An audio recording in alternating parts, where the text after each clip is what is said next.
The legend of the dead man's hand in poker is one of the most chilling stories ever told at the gaming tables. It is said that this hand, made up of a pair of aces and a pair of black eights, carries with it a curse so powerful that no serious player would dare to play it, for fear of unleashing a fate worse than death. It all began in a small, dark poker room in the town of Deadwood, South Dakota. In 1876, the night was cold, and the air was heavy with smoke and mystery.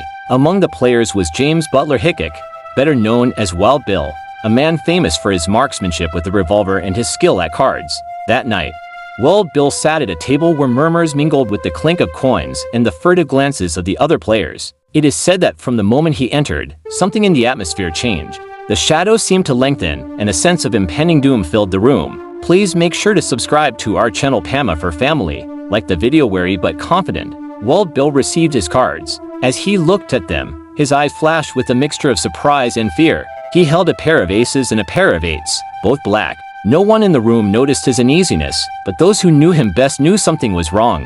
Wild Bill tried to remain calm, but the missing card he needed to complete his hand never arrived.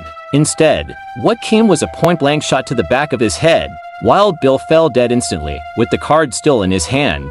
His life cut short in the middle of a game. From then on, that combination of cards became known as the dead man's hand. Players began to avoid it like the plague. They say that those who dared to play it suffered horrible fates, unexplained accidents, devastating losses, and in the most terrible cases, an unexpected and violent death. The curse of the dead man's hand is said to be not just a bad omen, but a curse. Once a player draws such a hand, his life is marked. Unbearable nightmares haunt him night after night.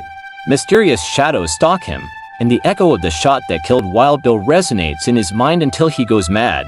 The most superstitious say that if you ever find yourself with such a hand in a poker game, you should drop your cards immediately and leave the table without looking back, because, according to legend, whoever plays the dead man's hand risks losing not only a game, but his very soul. So, the next time you sit down to play, if fate offers you a pair of aces and black eights, remember the story of Wild Bill Hickok and the dire end he met. You may, like him, end up discovering that there are hands that are better not to play, no matter how tempting they seem.